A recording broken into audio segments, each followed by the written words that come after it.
Hello everyone, myself Ramesh Vats, welcome to my YouTube channel easy smart study.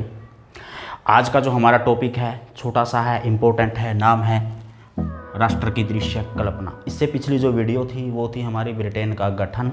उसके बाद ये बिल्कुल छोटा सा टॉपिक है, काफ़ी इम्पोर्टेंट टॉपिक है जो 10th क्लास है उसके लिए बहुत ही इंपॉर्टेंट है, क्योंकि यहाँ से एक क्वेश्चन लगभग 100% पूछा जाता है। इसके अलावा भी अगर आप किसी अदर कॉम्पिटिटिव एग्जाम के अंदर अगर आप भाग लेते हैं, पार्टिसिपेट किया होगा, तो कहीं ना कहीं यहीं से क्वेश्चन ज़रूर आ जाता है। तो इसको हम मैक्सिमम 10 मिनट के अंदर एक बार डिस्कशन करेंगे। था क्या नहीं था उसको एक बार समझने का प्रयास करेंगे, लेकिन इससे पहले थोड़ी सी हमें भूमिका जरूर बनाने बनेगी, इसकी पृष्ठभूमि को जरूर समझना पड़ेगा। देखिए यहाँ पर एक लाइन लिखी है, 18वीं और 19वीं शताब्दी में रूपकों का प्रयोग किया गया। ये रूपक होते क्या थे? देखिए, जो पहले राजे महाराजा होते थे वो अपने राज्य को या अपने आप को प्रदर्शित करने के लिए सिक्कों के ऊपर, मोहरों के ऊपर या बहुत सारी ऐसी चीज़ें चला देते थे जहाँ उनकी तस्वीर होती थी। वो पता चलता था कि किस क्षेत्र का राजा है या कहाँ से ये आता है। इसी तरह अब राजाओं का शासन तो वहाँ पर समाप्त हो गया, लोगों के अंदर एक नई भावना का विकास हुआ और वो भावना कहलाई राष्ट्रवाद की भावना। अब उस राष्ट्रवाद की भावना को कायम करने के लिए, लोगों को आपस में जोड़कर रखने के लिए कुछ ऐसे प्रतीक, कुछ ऐसे चिन्ह, कुछ ऐसे रूपक दिए गए जिसके कारण लोगों की भावनाएं जुड़ी। अगर हम भारत से लें तो भारत माता है जो, उसकी भी एक तस्वीर बनाई गई है जो हमें जोड़कर रखती है। आपने अगर मूवी देखी होगी कर्मा मूवी, उसके अंदर उस पिक्चर का बिल्कुल अच्छे से प्रदर्शन किया गया है, उसको अच्छे से दिखाया गया और किस तरह से जो एक्टर हैं वो भारत माता के लिए अपनी जान की बाजी लगा जाते हैं। तो ये ऐसे कुछ प्रतीक होते हैं जो हमें राष्ट्र के साथ जोड़ कर रखते हैं। तो जब यूरोप के अंदर जो राष्ट्रवाद की भावना फैली हुई थी, उसको लोग राष्ट्रवाद की भावना को जोड़ने के लिए लोगों के बीच एक ऐसा माध्यम चाहिए जो उनको राष्ट्र के साथ जोड़ सके। तो ऐसे कुछ प्रतीक, ऐसे कुछ चिन्ह, ऐसे कुछ रूपक दिए गए। जैसे फ्रांस के अंदर ऐसी तस्वीर मारियान थी, जर्मन के अंदर ऐसी तस्वीर जर्मेनिया थी। या अगर हम देखें जो हमारा कानून है, अगर हम कोर्ट में, सुप्रीम कोर्ट, हाई कोर्ट, जहाँ पर भी जाते हैं, एक तराजू के साथ जो वो एक कपड़ा बंधा हुआ दिखाया जाता है, वो भी एक प्रकार से प्रतीक होता है, रूपक होता है। अगर वहाँ से भी ना समझ में आए, मैं आपको बिल्कुल आसान तरीका बताता हूँ। आजकल व्हाट्सएप, फेसबुक से भी यूज़ करते हैं। जब आप किसी के साथ मैसेज करते हैं, अगर आप उस मैसेज को पढ़कर खुश हो जाते हैं तो आप इमोजी भेजते हैं खुश होने की। गुस्सा है तो आप थोड़ा सा गुस्सा भी दिखाते हैं, या थम्स अप भेजते हैं, या सोने का भेजते हैं। मतलब इस तरह के कुछ ना कुछ प्रतीक भेजते हैं जो हमारे अंदर की भावनाएं, उस चीज़ को समझकर जो हमें लगा। जब हम अपनी अंदर की भावनाओं को, चाहे वो ईर्ष्या है, द्वेष है, प्यार है, प्रेम है, इस तरह की जब हम भावनाओं को किसी प्रतीक के रूप में सामने लेकर आते हैं तो एक प्रकार के रूपक कहलाते हैं। ये राष्ट्र को प्रदर्शित करते हैं, और जो मैं आपके सोशल मीडिया की बात कर रहा हूँ वो आपके अंदर की भावना को प्रदर्शित करते हैं। तो चीज़ें वही है।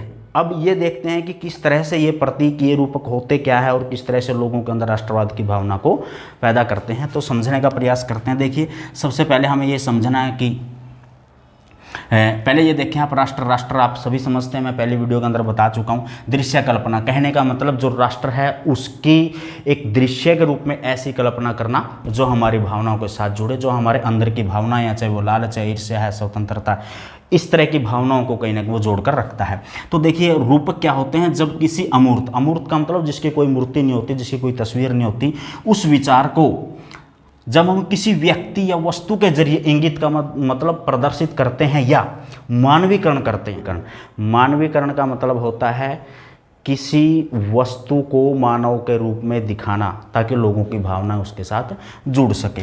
उसके बाद ये जो भावना निकल कर आई थी 18वीं 19वीं शताब्दी के अंदर ये आई थी। इन रूपकों का सबसे ज़्यादा प्रयोग किया गया था 18वीं और 19वीं शताब्दी के अंदर। इससे पहले मैंने कहा बहुत सारे सिक्कों का या मोहरों का या कुछ अन्य चीज़ों का सहारा लिया जाता था जो कहीं ना कहीं लोगों को उस राष्ट्र के साथ जोड़कर रखती थी। उसके बाद जो फ्रांस है, फ्रांस के अंदर जिस पिक्चर का सहारा लिया गया, जिस तस्वीर का सहारा लिया गया, जिस रूपक का सहारा लिया गया, वो मारियान थी। मारियन की पहचान क्या थी? वो लाल टोपी पहने हुए थी, कलगी थी, तिरंगा का मतलब उसके अंदर लाल, काला, लाल और सुनहरा रंग था। देखिए, ये पिक्चर मैंने यहाँ पर आपके दिखाई है, आपकी बुक से ही मैंने ली है। इस पिक्चर को देख लीजिए। ये पिक्चर किसकी है? मारियान की है, जो फ्रांस के अंदर एक रूपक के रूप में काम करती थी। और प्रश्न ये कई बार आ जाता है, जो फ्रांस का जो राष्ट्रीय प्रतीक थी वो कौन सी पिक्चर थी या तस्वीर थी, वो मारियान थी। उसके बाद लोगों के अंदर भावनाओं को फैलाने के लिए इसका प्रयोग कैसे किया, सार्वजनिक स्थानों के ऊपर इसको लगा दिया गया, चौराहों के ऊपर लगा दिया गया, सिक्कों व डाक टिकटों के ऊपर इस तस्वीर को निकाला गया, जो लगभग होता है 1850 के अंदर डाक टिकटों के ऊपर इसको लेकर आया गया था। तो इस तरह से जो फ्रांस के लोग हैं उनको जोड़ने के लिए एक तस्वीर बनाई मारियान, जो उसकी ये निम्नलिखित पहचान थी, इसको आप समझें। उसके बाद ये प्रश्न काफ़ी इंपॉर्टेंट हो जाता है, जर्मेनिया कौन थी। जर्मेनिया जर्मन से थी, क्या थी, वो एक राष्ट्रीय प्रतीक थी। पूरी डिटेल आपकी बुक के अंदर आपके दी गई है। जो जर्मेनिया है उसको 1848 में उस पिक्चर को बनाया गया था। चित्रकार कौन थे, वो फिलिप वेट थे। और 1848 में जब फ्रैंकफर्ट संसद हुई, वहाँ पर भी इस पिक्चर का प्रयोग, इस तस्वीर का प्रयोग, इस प्रतीक का, रूपक का प्रयोग चर्च के अंदर किया गया था, जहाँ एक कपड़े के रूप में इसको वहाँ पर लगाया गया था। उसके बाद इसकी पहचान क्या है, जैसे इसकी पहचान लाल टोपी का लगी तिरंगा है, तो इसकी पहचान जो है बलूत के जो वृक्ष है, जो वीरता का प्रतीक होता है, बहादुरी का प्रतीक होता है, उसके पत्तों का मुकुट पहने हुए है। और एक जगह तो इसकी तस्वीर ऐसी दिखाई है जो राइन नदी का सुरक्षा करते हुए दिखाई गई है, वो तस्वीर भी मैं आपके वहाँ पर दिखा रहा हूँ, एक बार उसको भी देख लीजिएगा। ये आपकी बुक के अंदर से ही सारी चीज़ें हैं। उसके बाद ये वो तस्वीरें थी, ये वो प्रतीक थे, वो रूपक थे जो कहीं ना कहीं लोगों के अंदर राष्ट्र की भावना को पैदा करते थे। लेकिन इसके अलावा कुछ ऐसे प्रतीक, ऐसे कुछ चिन्ह भी थे जहाँ से ये इंगित करते थे, ये इशारा करते थे कि ये किस चीज़ के प्रतीक है। देखिए, टूटी हुई बेड़ियाँ अगर कहीं नज़र आती है तो आज़ादी का मिलना थी। अगर वो बेड़ियों के अंदर ऐसे पकड़ा हुआ है, जकड़ा हुआ है, तो गुलामी का प्रतीक है। अगर वो बेड़ियाँ टूट जाती हैं तो वो आज़ादी का प्रतीक है। तलवार जब हम लेकर चलते हैं तो वो मुकाबले की तैयारी होती है। और अगर उस तलवार के ऊपर अगर हम